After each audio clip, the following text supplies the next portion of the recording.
Welcome to the Clipper channel. In today's video, I'll show you how to install apps on Windows 10 laptop or desktop computer. Now, there are two ways how you can do it. The first way is to go to search and search for add or remove programs. Open add or remove program. Now, from this list, you can search the name of the program which you want to install.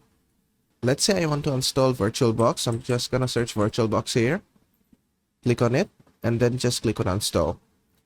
And another way of doing it is go back to your desktop, do your search again and search for control panel. Open up control panel. Then go to programs. Then from programs and features, go to install a program. Now from this list, choose your software which you want to install. I'm gonna select VirtualBox. Right click on it and click on install. Click on yes. Click on yes again. And it will be installed. Just wait for it to be installed.